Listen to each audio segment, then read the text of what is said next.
29 de outubro, medo. Lemos aqui 2 Reis, capítulo 18, versos 13. No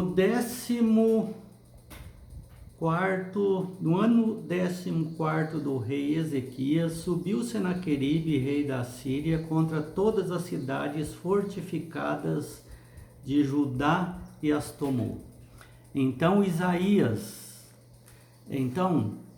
Ezequias, rei de Judá, enviou mensageiros para o rei da Síria, Alax, dizendo: Rei, retira-te de mim, tudo o que me impuseres suportarei.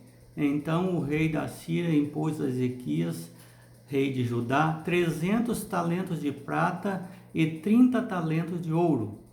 Deu-lhe Ezequias toda a prata que se achou na casa do Senhor e nos tesouros da casa do rei. Foi quando Ezequias arrancou das portas do templo do Senhor e das ombreiras o ouro de que ele, rei de Judá, as cobrira, e o deu ao rei da Síria. Contudo, o rei da Síria enviou de Laques a Tartã, a Rabsaris e a Rabsaque com um grande exército ao rei Ezequias a Jerusalém. Subiram e vieram a Jerusalém.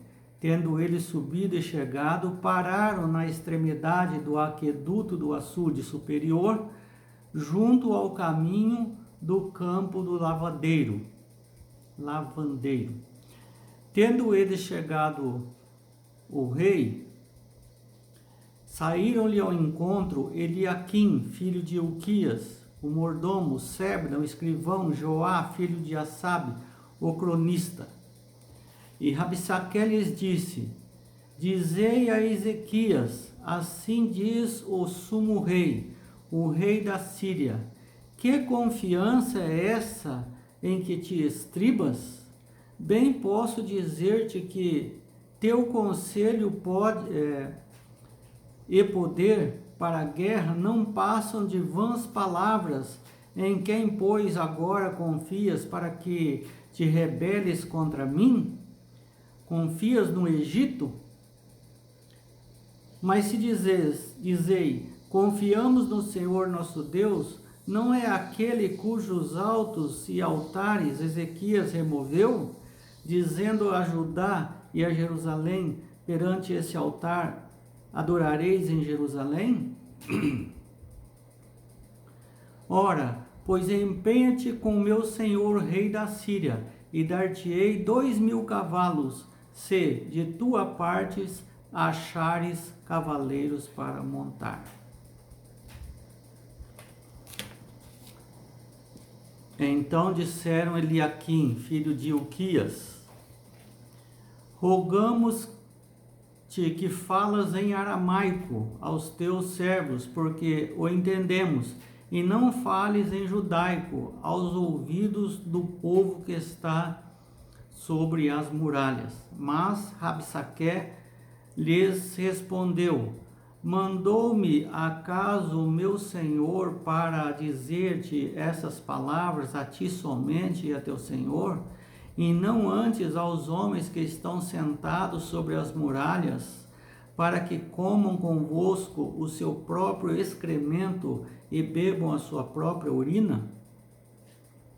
Não deis ouvidos a Ezequias, porque assim diz o rei da Síria: fazei as pazes comigo, e vinde para mim, e comei cada um a sua própria vide, e da sua própria figueira, e bebei cada um a água da sua própria cisterna. Ezequias, então, capítulo 19, verso 14, diz: tendo Ezequias recebido a carta das mãos dos mensageiros, leu perante o Senhor e orou: ó Senhor Deus, que estás entronizado acima dos querubins, tu somente é o Deus de todos os reinos da terra. Tu fizeste os céus e a terra. Inclina, ó Senhor, o teu ouvido e ouve. Abre, Senhor, os olhos e vê. Ouve todas as palavras de Senaqueribe, as quais ele enviou para afrontar o Deus vivo. Verdade é que os reis da Síria assolaram todas as nações e suas terras, e lançaram no fogo os deuses deles, porque deuses não eram, senão obra de mãos de homens, madeira, pedra. Por isso os destruíram. Agora, pois, ó Senhor, nosso Deus, livra-nos das tuas mãos, para que todos os reinos da terra saibam que só tu é Deus, é o Senhor. Então, vem a resposta do Senhor. É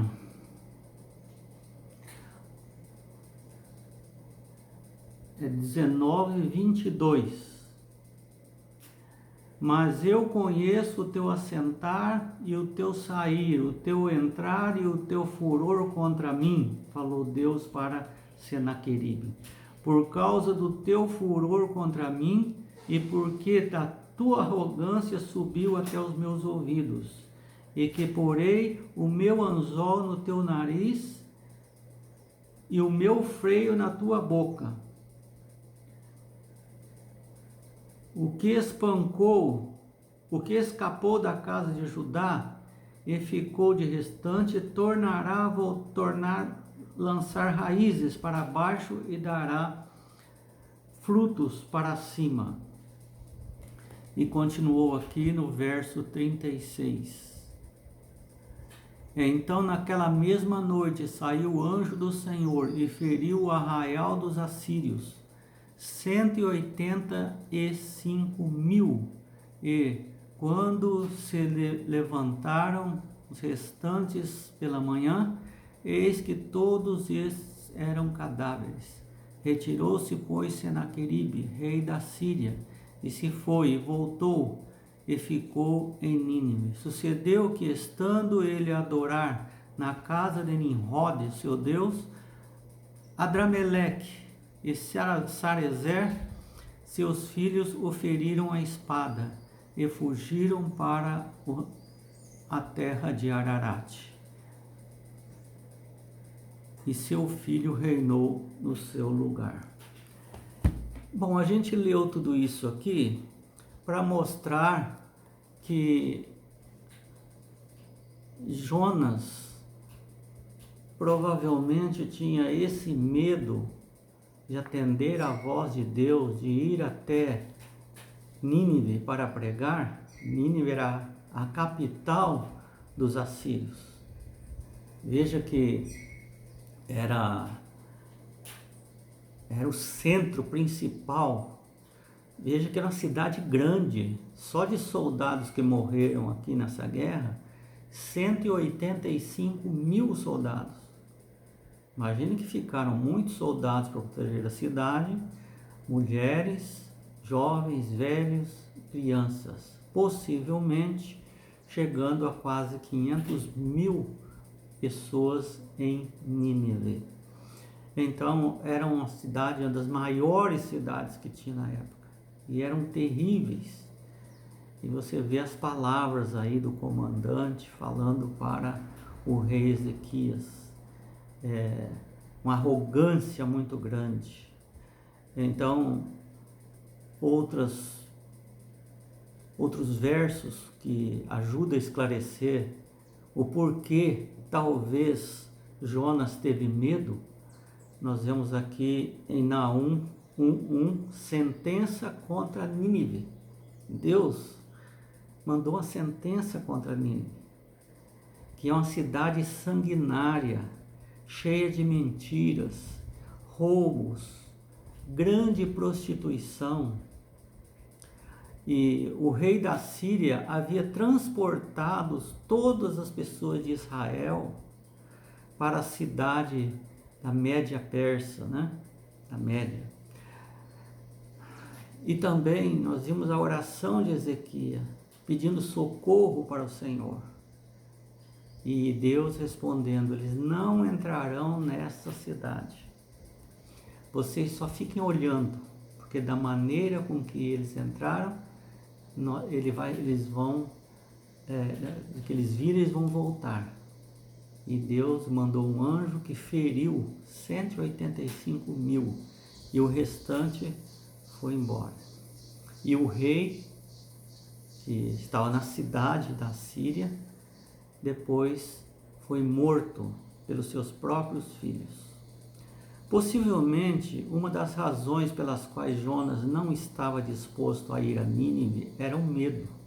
Os assírios eram um inimigo terrível, e Nínive era a capital do reino. Era também um centro de crime e de maldade.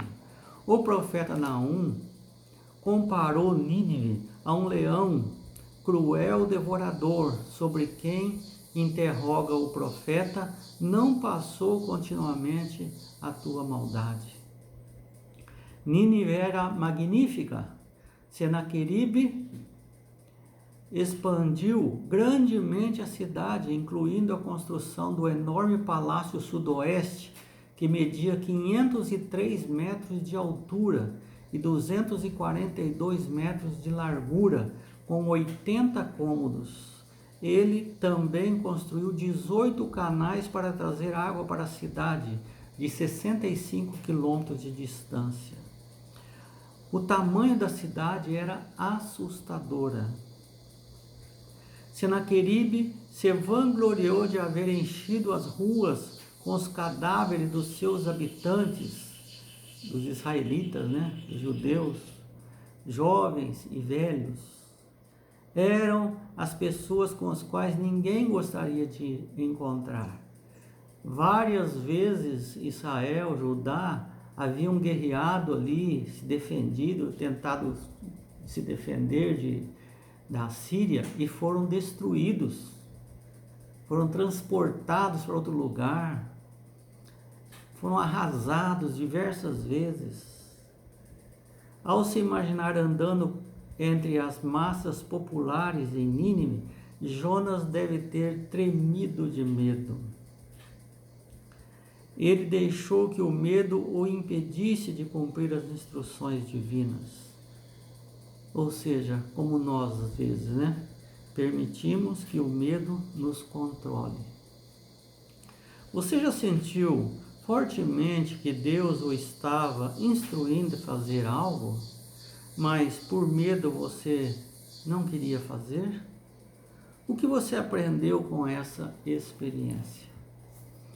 Então, Jonas posteriormente vai com o poder de Deus, sem medo, com o poder do Espírito Santo, e prega que a cidade de Nínive seria destruída. Dentro de 40 dias, essa cidade será destruída. Ele ficou passando pela rua e falando. A cidade era tão grande que ele demorou 4 dias para atravessar de um lugar para o outro.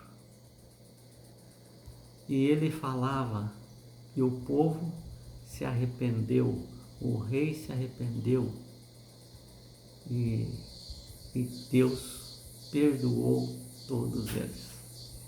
Esse é o trabalho que Deus manda, que a gente não sabe o resultado, mas Deus sabe.